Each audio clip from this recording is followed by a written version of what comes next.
తాకట్లో ఉన్న మీ బంగారాన్ని విడిపించి ఆ రోజు ఆన్లైన్ రేటుకి కొంటాం. Sharma gold company. నమస్తే అమ్మా. అమ్మ, శివరాత్రి రోజు ఉపవాస దీక్ష చేస్తాము, అలాగే జాగరణ చేస్తాం సరే, బ్లైండ్గా ఫాలో అయిపోయి. కానీ ఎందుకు చేస్తాము? అయితే ఉపవాస దీక్ష మెయిన్గా మొదటిసారి మొదలుపెట్టిన వాళ్ళు సోమవారాలే పట్టాలి, చాలా మంచిది, మిగతా రోజులైతే పట్టొద్దని అలా పోస్ట్పోన్ చేస్తూ ఉంటారు. అసలు ఉపవాస దీక్ష ఎందుకు చేయాలో తెలిస్తే ఏ రోజైనా చేసేస్తామేమో అనిపిస్తుంది నాకు. మీరేమంటారు? లంకణం పరమౌషధం అంటారు. అంటే ఏదైనా జ్వరం రాగానే ఫస్ట్ లంకణం, ఏం లేకుండా ఉపవాసం ఉంచండి అంటారు. ఉపవాసం అంటే ఇప్పుడు మనము ఒకరోజు మన ఇంట్లో ఉన్నాం, మనమందరం ఈరోజు ఎక్కడికో లంచ్కి వెళ్ళాలి అనుకో, అబ్బా ఎంత హ్యాపీగా ఫీల్ అవుతాం. మరి అమ్మయ్యా ఎంత పని తప్పిందిరా బాబు, నాకు వాళ్ళ పప్పులు ఉప్పులు కూరలు వంటలు ఒక గంట పని తప్పిందని ఎంత రిలాక్స్ అయిపోతావు కదా. అలాగే మన బాడీలో నిరంతరము అది డైజెషన్ చేసి చేసి చేసి అది టయర్డ్ అయిపోయి ఉంటుంది పాపం. ఆ కొవ్వంతా ఉండిపోయి ఉంటుంది, ఆ కొవ్వు పేరుకొని పోతుంటుంది. మనం తిన్నదంతా డైజెషన్ అయిన తర్వాత కొంచెం కొవ్వు చుట్టూ పేరుకొని పోయి ఉంటుంది. ఎప్పుడైతే మనం ఉపవాసం ఉంటామో అది కొంచెం కరగడే ప్రయత్నిస్తే లివర్ ఫంక్షనింగ్ యాక్టివ్ అవుతుంది. అందుకే పూర్వీకులు మనకేం చెప్పారు, వారంలో ఒకరోజు ఉపవాసం చేయాలి నీ ఆరోగ్యం బాగుంటాలి అని. మనమేమనుకుంటామంటే ఉపవాసం చేస్తే అలసిపోతాము, ఉపవాసం చేస్తే వీక్ అవుతాము అని కళ్ళు తిరుగుతాయి. కానీ ఈ రోజుల్లో మనము నిజంగా ఉపవాసం చేయాల్సిన, ఎందుకంటే ఉద్యోగానికి పోయేటప్పటికే గింత తినిపోతున్నారు, మళ్ళీ అక్కడ తినేసి తక్కువే. అసలు తినడానికి కూడా వెనకటికి మేము 5 కిలోలు ఒక 6-7 ఫ్యామిలీలు ఉంటే 5 కిలోలు అన్నం వండుకునేవాళ్ళు, 5 కిలోలు రెండు. ఇప్పుడు ఎంత వండుతున్నారే, ఒక గ్లాసు ఒక అర్ధ కిలో వండితే సరిపోతుంది. ఈ లోపల 4 చిరుతిండ్లు తింటున్నారు ఈ లోపల అని. కానీ నేను ఇందాక చెప్పినట్టుగా ఒక్కరోజు వంట లేదంటే మనం ఎలా ఫీల్ అవుతామో అలాగా ఉపవాసం ఉండడం అనేది చాలా ముఖ్యమైన అంశం. మన లివర్ యాక్టివేట్ అవుతుంది. కానీ నేను చూసింది ఏంటంటే విశ్వాసాలు, మూఢనమ్మకాలతో అసలు మా ఊర్లలో అయితేనమ్మా పొద్దుటి నుంచి సాయంత్రం 6-7 దాకా నోట్లో నీళ్లు పోయారే, నీళ్లు పోయకుండా పూర్తిగా ఉపవాసం ఉంటారు. ముఖ్యంగా శివరాత్రి రోజు ముఖ్యంగా ఇల్లు అలుకుతారు, అంతఃపురం వారం రోజుల నుంచి ఇల్లంతా క్లీన్గా సున్నాలు వేసుకుంటారు. శివరాత్రి అనేది చాలా పెద్ద పండుగ ఊర్లలో, చాలా పవిత్రమైన రోజు. ఆ రోజు శివుడు అనుగ్రహం కలుగుతుందని నమ్మకం కూడా ఉంటుంది. ఎంత కూలీ పని చేసేవాళ్ళు, ఎంత లేబరర్స్ అయినా, ఎంత లో మిడిల్ క్లాస్ వాళ్ళు అయినా ఆ రోజు మొత్తం ఉపవాసం ఉండి ఆ గుళ్ళల్లోకి వచ్చి సాయంత్రం 6 గంటలకు ఎక్కడో చెరువు ఉంటుంది మా దగ్గర గుడి పక్కన, దాంట్లో మునిగి తడిబట్టలతోటే గుడి తిరుగుతారు. తడిబట్టలతోటి తిరిగి ఒక కొబ్బరికాయ కొట్టి దేవుడికి ఆరగింపు పెట్టి ఆ తీర్థం తీసుకున్న తర్వాత ఆ కొబ్బరికాయ ముక్క తిని ఇంటికి వెళ్ళి పండు తింటారు. అది ఎంత గొప్ప విషయం తెలుసా. ఎప్పుడైతే ఉపవాసం ఉన్నారో ఉపవాసం ఉన్నప్పుడు ఏమవుతుందంటే ఇలా నాడి పింగళ నాడిలో నుంచి మన 2 ముక్కులో నుంచి గాలి ఫ్రీగా ఆడదు. ఒక 2 గంటలు ఒక ముక్కులో ఆడుతుంది, ఒక 2 గంటలు ఎడమ ముక్కుతోటే ఆడుతుంది. రోజులో కూడా మనకు 2 అవర్స్కి ఒకసారి బ్రీతింగ్ మారుతూ పోతుంటుంది. మన కరోనా టైంలో ఎగ్జాక్ట్లీగా మనకి ఇది అనుకోవాలి అని మనకు చెప్పారు చూడమ్మా, అదనమాట. బ్రీత్ ఆడకపోయేది మనకి కరోనా టైంలో మన ఇంజెక్షన్ల వల్ల, ఎన్విరాన్మెంట్ వల్ల. కాబట్టి బ్రీత్ అనేది 2 ముక్కుల్లో ఈక్వల్గా వచ్చినప్పుడు మాత్రమే. ఈక్వల్గా ఎప్పుడు వస్తుంది, మనం కడుపు నిండా అన్నం తిందాం అనుకో, పాపం అది డైజెషన్ కెపాసిటీతో ఆ గాలి ఆ మెకానిజం అంతా డైజెషన్ కావడానికే ఆలోచిస్తూ పోతుంటుంది. ఆ మెకానిజం మొత్తం మన బాడీ మెకానిజం మొత్తం. అప్పుడు దానికి ఎనర్జీని రిసీవ్ చేసుకునే వ్యవహారం ఉండదు కదా. ఎప్పుడైతే నీవు ఉపవాసం ఉన్నప్పుడు ఏమవుతుందంటే 2 ముక్కులో నుంచి సుషుమ్న నాడు నుంచే గాలి పీల్చుకుంటాం. ఈ విషయం మీలో ఎంతమందికి తెలుసు? కమెంట్ చేసి చెప్పండి. ఇలా నాడి పింగళ అంటే సుషుమ్ని నాడులో ప్రజెంట్లో గాలి వస్తుంది. ప్రజెంట్లో ఎప్పుడైతే గాలి వస్తుందో ఆ రోజు శివరాత్రి రోజు పాజిటివ్ ఎనర్జీ బాగా ఉంటుంది విశ్వంలో. విశ్వం నుంచి ఎనర్జీ మనకు 12 o'clock వరకు ఉపవాసం ఉండి ఆ రోజు రాత్రి జాగారం చెయ్యాలి అని అన్నారు. ఇప్పుడు ఉపవాసం ఉన్నారు, ప్రసాదమే తిన్నారు, గుడి చుట్టూ ప్రదక్షిణ, తడి బట్టలు తీసుకొని గుడి చుట్టూ తిరుగుతారు, లేదంటే పట్టు వస్త్రాలు కట్టుకొని పూజ చేస్తూ దేవుడి దగ్గర ఉంటారు. అమ్మ, ఇక్కడ పట్టు వస్త్రాలను మీరు నోట్ చేశారు కదా, పర్టికులర్ గా పట్టు వస్త్రాలే ధరించాలి ఈ రోజు శివాభిషేకం రోజే కాదు, పెళ్లిళ్ళల్లో వరలక్ష్మి పూజ రోజున, సత్యనారాయణ వ్రతం రోజున, ఏదైనా అద్భుతమైన పూజ హోమాలు పూజలు చేసేటప్పుడు పట్టు చీర కంపల్సరీ కట్టుకోవాలి. దీని వెనకాల సైన్స్ ఏమన్నా ఉందా? సైన్సే ఉంది. ఎనర్జీ తొందరగా వస్తుంది పట్టు దాంట్లో. కాటన్ ప్లాస్టిక్ ఎనర్జీని రానియదు మన లోపలికి, ఎనర్జీ లెవెల్స్ను ఆపేస్తుంది. ఎనర్జీ లెవెల్ను ఆపేస్తుందనే కదా నాన్న ప్రతి వాళ్ళు ఏమంటారు, నువ్వు స్నానం చేసినాకనే పూజ చెయ్యి. రాత్రి నీవు బయట ఆఫీసు నుంచి వచ్చావు, ఆఫీసు నుంచి వచ్చినాక స్నానం చేస్తేనే గుడికి వెళ్ళు, లేకపోతే వెళ్ళకు అని మన పెద్దవాళ్ళంతా చెప్పారు. ఎందుకు చెప్పారు? అక్కడ ఎంతోమంది భావాలు, చనిపోయిన వాళ్ళు, మంచిగా ఉన్న వాళ్ళు, ఎన్నో బ్యాడ్ నెగిటివ్ వేవ్స్ అన్నీ ఉన్నాయి. మనం వేసుకున్న బట్టలు, మన శరీరంలో జుట్టు విరబోసుకుంటారు. ఆ జుట్టు విరబోసుకుంటే నెగిటివిటీ జుట్టు నుంచి మనకు వస్తుంది. ఆ చివరి కొనలో నుంచి మనకు నెగిటివ్ ఈజీగా మన బాడీలోకి వస్తుంది. అందుకే జడను ముడి వేసుకోండి అని పెద్దవాళ్ళు చెప్పిన అందులో అంతరార్థం అదే. జుట్టు విరబోసుకుంటే అక్కడి నుంచి పిశాచాలు వస్తాయని చెప్పారు వెనకటికి. భూతం లేదు, పిశాచం లేదు నాన్న, నెగిటివ్ వేవ్స్ వస్తాయి బంగారు తల్లి, వస్తాయి. కానీ నెగిటివ్ వేవ్స్ వస్తాయి. అందులో సైన్స్ ఉంది, అందులో మూఢనమ్మకం లేదు.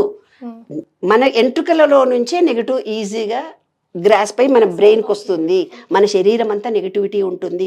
మనం ఏ ఆఫీస్కో వెళ్ళొచ్చాము, ఎక్కడికో ఫంక్షన్కి వెళ్ళొచ్చిన తర్వాత ఆ నెగిటివిటీ పోవాలంటే మనం ఇంటికి రాగానే స్నానం చేయాలి, స్నానం చేసే పూజ చేయాలి, స్నానం చేసి దేవుడి గుడికి వెళ్ళాలని పద్ధతి పెట్టడంలో ముఖ్య ఉద్దేశం అది. మన హార్మోనల్స్ అంతా నెగిటివ్తో ఉండిపోయి మన ఆలోచన విధానము ఏ పాజిటివ్ను మనం స్వీకరించాలో ఆ టైంలో డల్గా ఉంటుంది. స్వీకరించే పరిస్థితిలో మనం ఉండము. అందుకని స్నానం చేస్తే కొంచెం ఫ్రెష్నెస్ వస్తుంది. ఫ్రెష్నెస్ రాగానే అక్కడ ఎనర్జీ లెవెల్స్ ఉన్నాయి.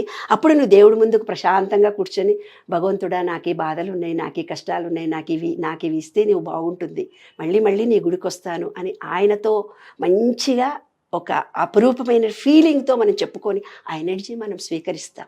అక్కడ శివరాత్రి రోజు మనం ఏం చేసాము, తడి బట్టలే వేసుకున్నాం లేదా పట్టు చీరలతో వెళ్ళాం. ఆ ఎనర్జీ లెవెల్స్ మనకి ఈజీగా వస్తాయి. మళ్ళీ ఇంకోటి ఏంటి, బ్రీతింగ్. చెప్పాను కదా, కడుపులో డైజెషన్ కెపాసిటీ తగ్గిపోయింది. ఆ రోజు మంచిగా ఫ్రీగా హ్యాపీగా ఉంది ఖాళీగా. కానీ ఒక్కటి మాత్రం నేను ఖచ్చితంగా చెప్తున్నాను, పొద్దున్న నుంచి సాయంత్రం దాకా నీళ్లు కూడా తాగకుండా ఉండడం అనేది దట్ ఈజ్ రాంగ్. వెనకటి కాలానికి ఇప్పటి కాలానికి మన మెటాబాలజీ సిస్టమ్ వీక్ అయిపోయింది. అప్పటి కాలంలో వాళ్ళు తాగకుండా ఉన్న వాళ్ళ బాడీలో వాటర్ అంతా ఉండేది. మనం సెల్ ఫోన్ 24 గంటలు మన చేతిలో పట్టుకొని లైట్ల కిందనే బ్రతుకుతూ మొత్తము ఎలక్ట్రిసిటీతోటే పనిచేస్తున్నాం. అంటే మన ఎనర్జీ లెవెల్స్ చాలా డౌన్ ఉన్నాయి. మన బాడీలో వాటర్ చాలా తగ్గిపోతుంది. వాటర్ ఎప్పుడైతే మనకు తగ్గిపోతుందో ఎనర్జీ లెవెల్స్ వీక్గా ఉంటాయి. కాబట్టి గంటకి తేనె నీళ్ళన్నా తాగాలి, వాటర్ అన్నా తాగాలి, వాటర్ మెలన్ జ్యూసో కొబ్బరి నీళ్ళో ఏవో ఒకటి తాగే ఉండండి. కానీ నిరాహారం ఉపవాసం మాత్రం ఎట్టి పరిస్థితుల్లో ఉండకండి. మన మెటాబాలజీ సిస్టమ్ వీక్గా ఉంది ఇప్పుడు ప్రజెంట్ లెవెల్లో. ఉపవాసం ఉండి నెక్స్ట్ డే నాకు గ్యాస్ వచ్చింది, కడుపులో నొప్పి వచ్చింది అంటే ఇంట్లో అందరూ తిడతారు. నేను ఎందుకే అంత ఉపవాసం ఉండి పెద్ద పూజలు మన పిల్లలే మనం తిడతారు. అమ్మ ఓ పెద్ద పూజలు చేసావు కదా, పో దేవుడికి మొక్కుకోపో అంటారు. That is correct. వాళ్ళన్న మాటల్లో కూడా అర్థం ఉంది. కాబట్టి మన శరీరము మెటాబాలజీ సిస్టమ్ వీక్గా ఉంది.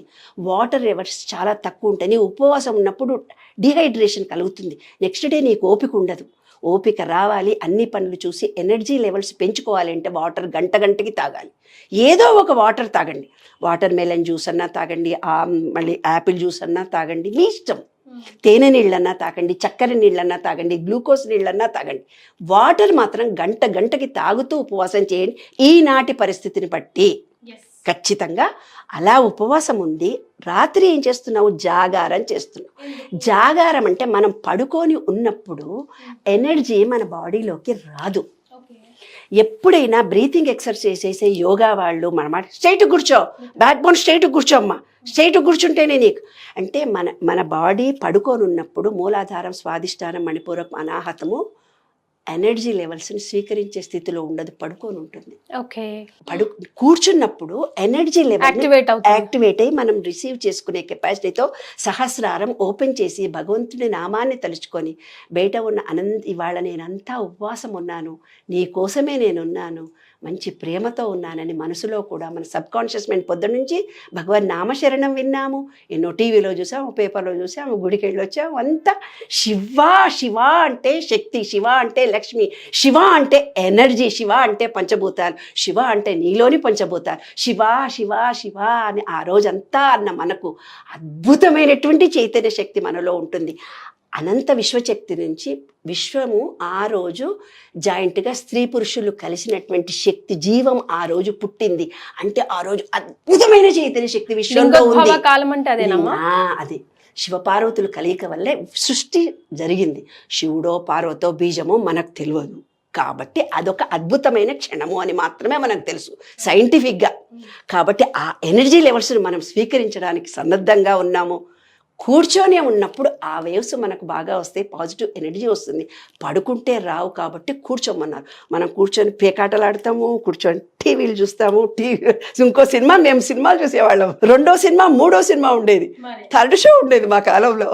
3rd షో 4th షో 4 గంటలకు పోయి 6 గంటలకు వచ్చేవాళ్ళం. కుటుంబ సమేతంగా కూర్చొని సినిమాలు చూసే రోజులాగా అయిపోయింది. కానీ అది చేయకూడదు. భగవత్ సంకల్పంతో సత్సంకల్పంతో ఉండి మీరు ఎవరితో మాట్లాడకుండా ఉంటే ఇంకా మంచిది. పాజిటివ్ ఎనర్జీ ఇంకా మౌనంగా ఉంటే మీరు చేసిన బీజాక్షరాల వీడియోతో ఫుల్ వైరల్ అయిపోయింది సుమన్ టీవీ నెట్వర్క్ లో. ఏం చేయాలమ్మా, నన్ను తినేస్తున్నారు అందరు. ఇన్ని ఫోన్లు అమ్మకి దయచేసి కాల్స్ చేయొద్దండి. మీ డౌట్స్ ఏవైనా ఉంటే డెఫినెట్ గా కమెంట్స్ రూపంలో పెట్టండి. నెక్స్ట్ టైం అమ్మ వచ్చినప్పుడు మీ పేరు చెప్పి మరి ఆ కమెంట్స్, ఆ క్వశ్చన్స్ అమ్మతో అడిగి మీ సమాధానం మీ వరకు చేరవేసే ప్రయత్నం చేస్తాము. బట్ తనకు డైరెక్ట్ కాల్స్ చేసి తనని ఇబ్బంది పెట్టదు. ఇది ఒక సిన్సియర్ రిక్వెస్ట్. ఆల్రెడీ నంబర్స్ కూడా చాలా తీసేసామమ్మా. బట్ సేవ్ చేసుకున్న వాళ్ళు ఉంటారు కదా, వాళ్ళు డెఫినెట్గా మిమ్మల్ని కొంచెం ఇబ్బంది పెడతారు. అయితే అమ్మ, లింగోద్భవ కాలం గురించి ఇప్పుడు మీరు చెప్పారు కదా, బీజాక్షరాల గురించి మీరు చెప్పినప్పుడు ఇప్పుడు ఓం నమ శివాయ అనుకోవాలా, శివాయ నమః అనుకోవాలా? ఆడవాళ్ళు బీజాక్షరం పలకకూడదా? ఆడవాళ్ళు లింగానికి అభిషేకం చేయకూడదా, స్పృశించకూడదా? ఈ 2 మాటలు కూడా క్లియర్ చేసేసాను. ఏం లేదమ్మా, ఆడవాళ్ళు చేయొద్దు లింగానికి అభిషేకం అని చెప్పిన దాంట్లో అంతరార్థం ఏముందో తెలుసా? మనకు హార్మోనల్స్ చేంజ్ అవుతుంటాయి. అంటే పీరియడ్ ముందర, పీరియడ్ తర్వాత ఎనర్జీ లెవెల్స్ చాలా తక్కువ ఉంటాయి. కరెక్ట్ ఏమ్మా, అందుకని మనను శివార్చన చేయొద్దన్నారు తల్లి. అందులో అంతరార్థం ఇదే. ఓకే, స్త్రీలు చేయొద్దు అనడంలో పూర్వీకులు చెప్పినటువంటి భావం ఇంతే. ఏంటంటే మనకు పీరియడ్ ముందర 10 రోజులు ఎనర్జీ లెవెల్స్ చాలా తక్కువ ఉంటాయి. అక్కడ శివుడి నుంచి వచ్చే ఎనర్జీ లెవెల్స్ చాలా ఎక్కువ ఉంటాయి. అంత ఎనర్జీని మన బాడీ రిసీవ్ చేసుకునే పరిస్థితిలో ఉండదు కాబట్టి చెప్పారు. తర్వాత పీరియడ్ అయిపోయిన తర్వాత కూడా 10 రోజుల వరకు మనం వీక్గా ఉంటాం, ఆ హార్మోనల్ ఇంబ్యాలెన్స్లో ఉంటాం. పీరియడ్ అప్పుడు, డెలివరీ అయిన తర్వాత, మెచ్యూర్ అయినప్పుడు బాడీలో చాలా వీక్నెసెస్ ఉంటాయి. అంటే మనం డిప్రెషన్లో కూడా ఉంటాం. స్త్రీలు తప్పనిసరిగా వస్తుంది. అంటే మానసిక బలహీనులుగా ఉంటాం. డిప్రెషన్ అంటే అదేదో రోగం వచ్చి కాదు, అంటే తూతా అన్నా కూడా ఏడుపొచ్చేస్తుంటది.